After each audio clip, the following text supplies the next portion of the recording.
Joyce Small was a 64-year-old woman who had lived most of her life in the same quiet suburban neighborhood. She was well-known, polite, and carried the image of someone who had spent decades building simple, peaceful routines. Most people who met her would describe her as friendly and calm, with a warm smile and a soft voice. To many, she seemed like the kind of woman who lived without much trouble. But behind that calm face, there was a part of Joyce's life that very few people knew about. For over 10 years, she had been involved in a secret relationship with a married man named Charles. It was a relationship she kept hidden from everyone, even from Margaret Hill, her best friend of 40 years. Margaret and Joyce had been inseparable since their youth. They had shared countless life experiences, from school days to marriages, from vacations to family struggles. They laughed together, they cried together, and they trusted each other fully. Joyce always played the role of the supportive friend, always listening and offering help. She knew every detail of Margaret's life, but Margaret didn't know everything. About Joyce, Joyce had chosen to keep one part of her life carefully locked away. The relationship with Charles was something she never wanted anyone to find out about. She was proud, perhaps even ashamed in some small way, of being the other woman, but she couldn't let it go. The years passed, and while Charles promised that he would eventually leave his wife to be with Joyce, those promises always remained just words. Joyce waited year after year, clinging to the hope that she would finally have him to herself. The longer she waited, the more she felt trapped. Joyce had built her life around this secret. She had invested time, energy, and her deepest emotions into a relationship that never seemed to move forward. Yet she couldn't walk away. She told herself that love was complicated, that patience would eventually bring her happiness. But over time, something inside her began to change.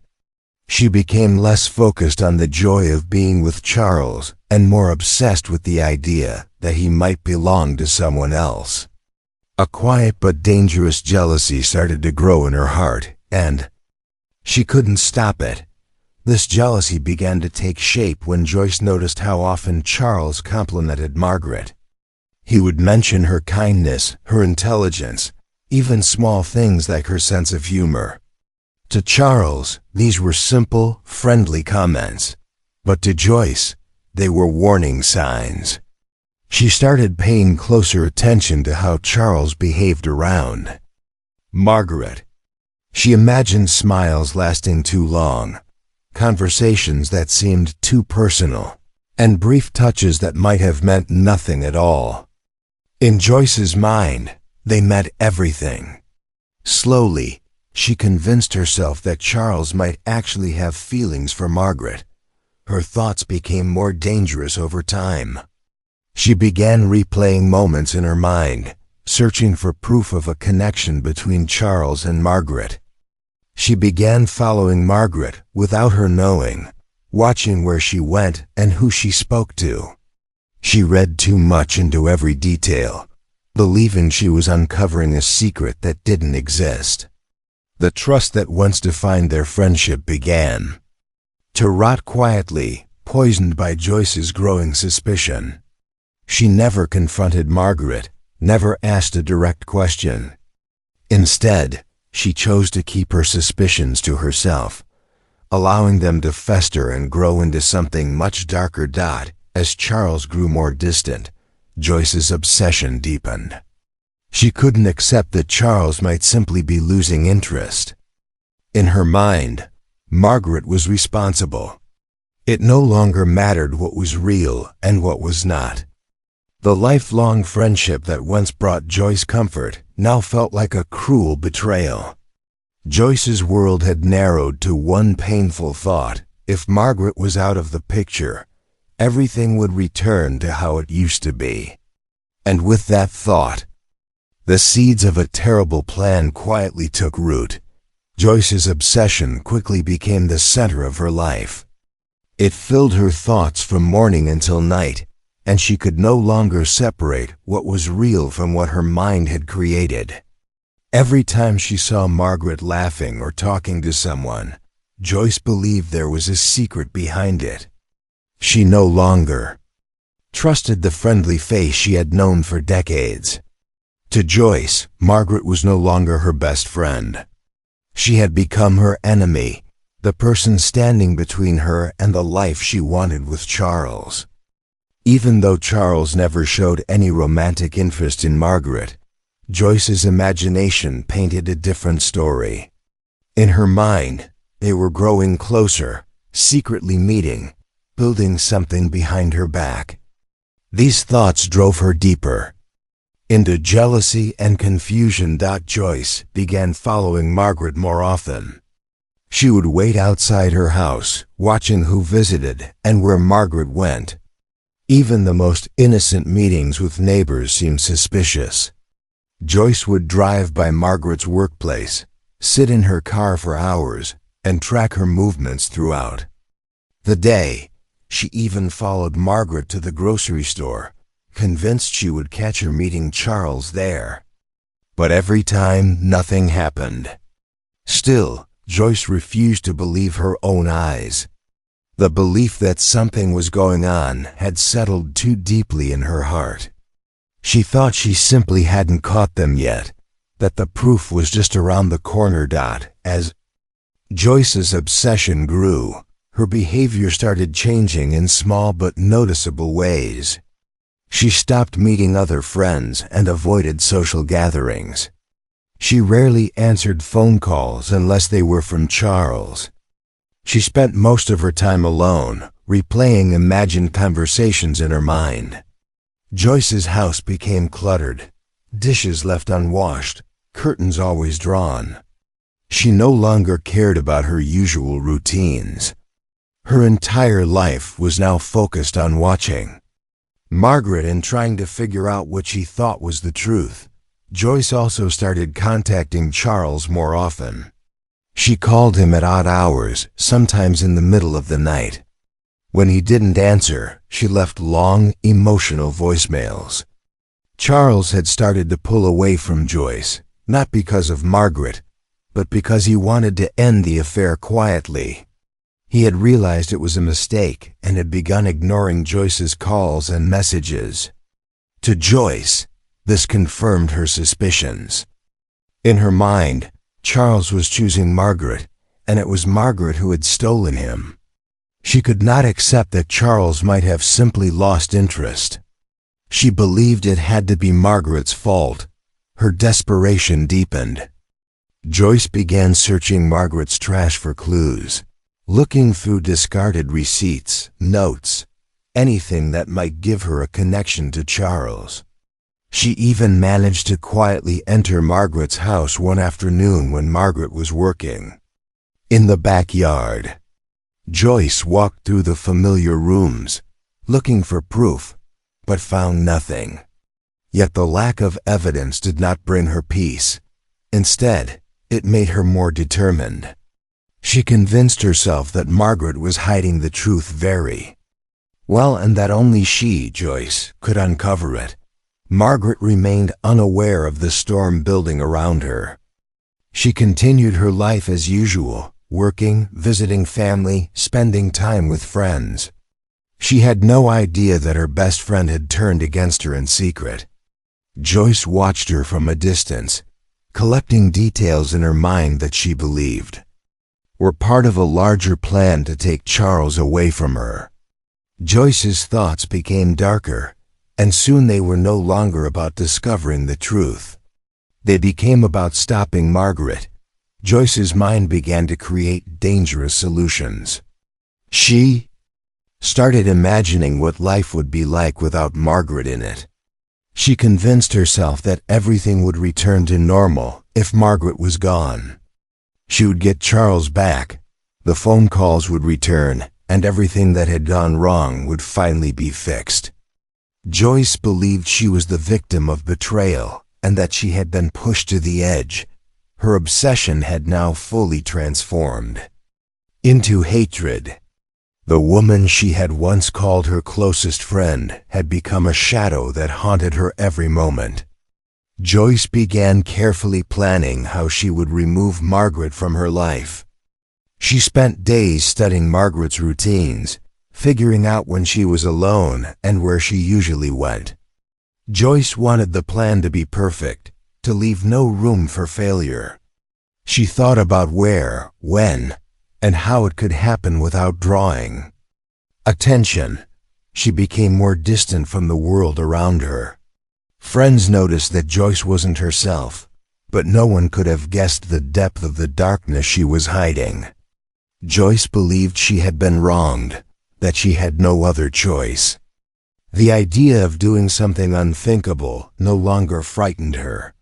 In her mind, it became a necessary step to reclaim what was hers. She believed she had already lost everything, except for the chance to fix it. That chance, she thought, depended on one final, irreversible act. The day Joyce had quietly planned for weeks finally arrived. She chose a cold evening when the streets were mostly empty and the neighborhood was quiet. Joyce called Margaret and invited her over for dinner, making it sound like an ordinary get-together between two old friends. Margaret, unaware of the storm that had been building in Joyce's heart, accepted the invitation without hesitation. She trusted Joyce completely. Their friendship had lasted a lifetime, and Margaret had no reason to believe that anything had changed. Inside Joyce's home, everything appeared normal. The table was set, the food was ready, and soft music played in the background. But Joyce had carefully removed anything that might later connect her to what she was about to do. She had cleaned the house in advance, making sure that no evidence would remain. She had thought through each detail with cold patience, believing she was about to take back control of her life. Margaret arrived on time, greeted warmly by Joyce, who smiled and chatted as if nothing was wrong. The two women spent the evening eating, talking, and catching up, just as they had done many times before. There was no sign of tension, no sign that danger was close. Margaret was completely at ease, while Joyce's mind was focused on her carefully designed plan. At some point during the evening, Joyce made her move. There was no loud struggle, no chance for Margaret to call for help. Joyce had chosen a method that was quick and brutal. In those few moments, a lifetime of friendship ended in silence. When it was over, Joyce felt an overwhelming rush of emotion. It was not relief, not satisfaction, but something far more hollow and cold. The act she believed would bring her peace had left her feeling strangely empty. Joyce quickly moved Margaret's body. She had already picked a remote wooded area, a place she had scouted weeks earlier. In the dead of night, she carefully wrapped Margaret and transported her in her car. She was cautious, making sure to avoid streets with cameras and choosing roads that were less traveled. Joyce believed she had thought of everything. She left Margaret's body where she assumed it would not be found quickly, hoping that when it was discovered, the distance from her home would remove suspicion. Afterward, Joyce returned home, cleaned carefully, and went to bed as if it had been just another night. The next day, she acted as though nothing had happened.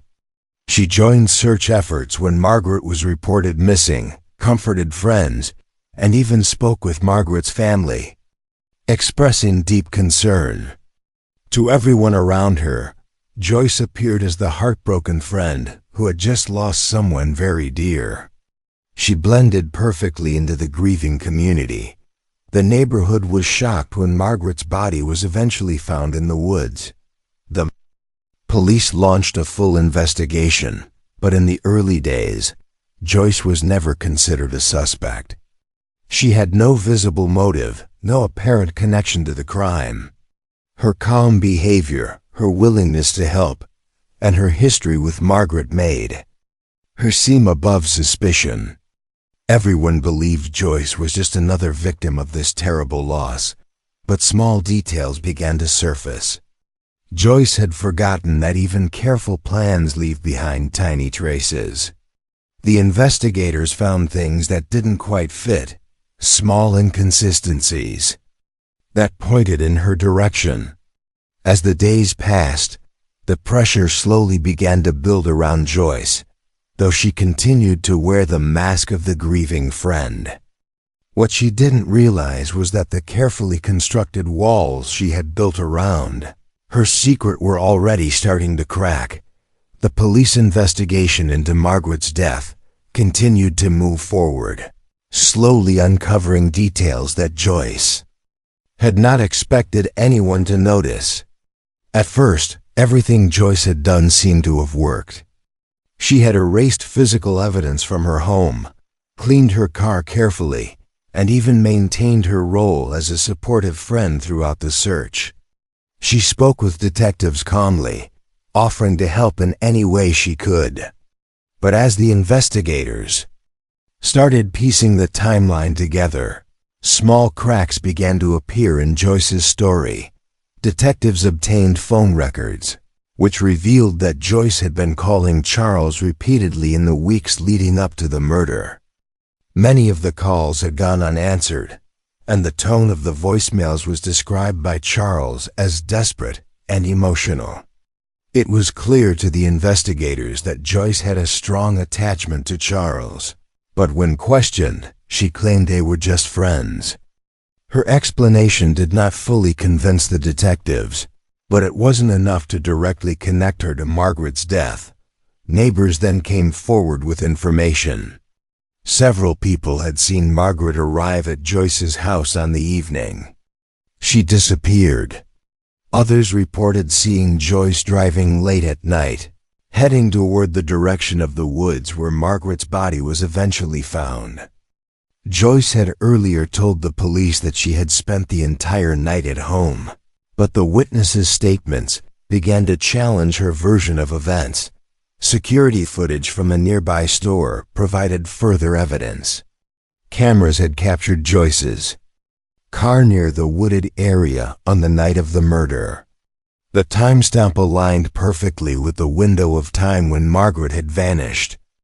Joyce had not realized that her route had taken her near buildings with security cameras. She had been careful, but not careful enough. When detectives revisited Joyce's home, they noticed scratches on her hands and wrists. Joyce explained that they were from gardening, but the story seemed weak given the timing. The investigators also found inconsistencies in her description of what she and Margaret had done on the evening of the dinner.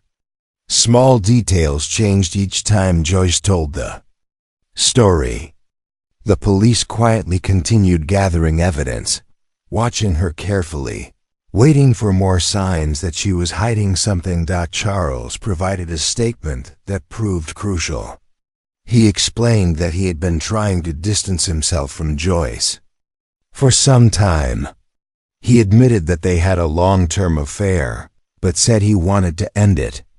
He also made it clear that he had never been interested in Margaret romantically. This directly challenged Joyce's belief that Margaret had come between them. Charles told investigators that Joyce had recently become more demanding and unpredictable, often calling him late at night, begging for his attention. His testimony provided investigators with a possible motive. As detectives built their case, they sent Joyce's car for forensic testing.